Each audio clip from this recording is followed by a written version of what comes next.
கிறிஸ்தவர்களுக்கும் முஸ்லிம்களுக்கும் இடையே அதிகமாக விவாதிக்கப்படும் தலைப்புகளில் ஒன்று திரித்துவம். பல முஸ்லிம்கள் கிறிஸ்தவர்கள் 3 கடவுள்களை வணங்குகிறார்கள் என்று கூறுவார்கள். கிறிஸ்தவர்கள் உண்மையில் என்ன நம்புகிறார்கள் என்பதையும் குர்ஆன் மறுக்கும் வித்தியாசமான திரித்துவத்தையும் இன்று ஆராயப் போகிறோம். அது என்ன வித்தியாசமான திரித்துவம்? வாங்க அது என்னன்னு பார்க்கலாம்.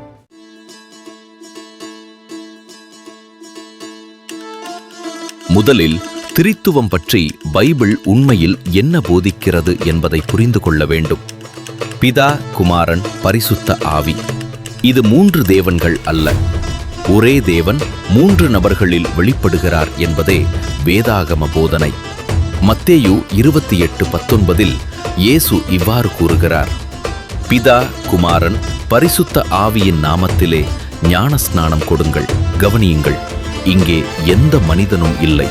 இதுவே வேதாகமம் போதிக்கும் திரித்துவம். இந்த திரித்துவ போதனையை வேதாகமத்தில் பல இடங்களில் பார்க்க முடியும். இப்போது திரித்துவம் பற்றி குர்ஆன் என்ன சொல்லுகிறது என்று பார்ப்போம்.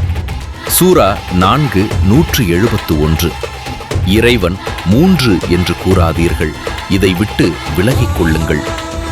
சூரா 5:73 அல்லாஹ் மூவரில் 3இல் ஒருவன் என்று கூறுபவர்கள் நிச்சயமாக நிராகரிப்பாளர்களாகிவிட்டார்கள்.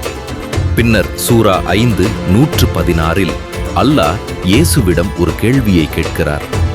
உன்னையும் உன் அம்மாவையும் வணங்கச் சொல்லி நீ மனிதர்களிடம் கூறினாயா? What? Bro, what are you talking about, man? இங்கே ஒரு முக்கியமான விஷயத்தை கவனியுங்கள். கிறிஸ்தவ திரித்துவத்தில் மரியாள் இல்லை. ஆனால் இந்த வசனத்தில் மரியாள் இருக்கிறார். ஏன்? கிறிஸ்தவர்கள் பிதா, குமாரன், பரிசுத்த ஆவி என்று நம்புகிறார்கள். ஆனால் குர்ஆனில் அல்லாஹ், இயேசு, மரியாள் என்ற அமைப்பை பற்றி பேசுகிறது. அப்படியானால் கிறிஸ்தவர்கள் எப்போது மரியாவை திரித்துவத்தில் சேர்த்தார்கள்? எந்த சபை அதை போதித்தது? எந்த கிறிஸ்தவ விசுவாச அறிக்கையில் அது உள்ளது? வரலாற்றில் அதற்கான ஆதாரம் எங்கே? இப்படி எந்த கேள்விக்கும் குர்ஆனில் பதிலில்லை. தெளிவாக சொல்ல வேண்டும் என்றால், அல்லாஹ் திரித்துவதை தவறாக புரிந்து கொண்டுள்ளார் என்பதே குர்ஆன் நமக்கு தெளிவுபடுத்துகிறது. திரித்துவம் பற்றிய ஐடியா அல்லாஹ்வுக்கு இல்லை. பிதா, குமாரன், பரிசுத்த ஆவி, இது பைபிள் போதிக்கும் திரித்துவம். ஆனால் குர்ஆன் அல்லாஹ், இயேசு, மரியாள் என்ற வித்தியாசமான திரித்துவதை சொல்லுகிறது.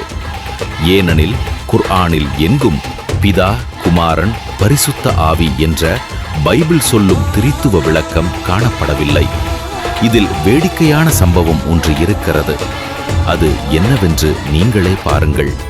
சூரா 5:116, 117 உன்னையும் உன் அம்மாவையும் வணங்கச் சொல்லி மனிதர்களிடம் நீ கூறினாயா என்று அல்லாஹ் இயேசுவிடம் கேட்கிறார்.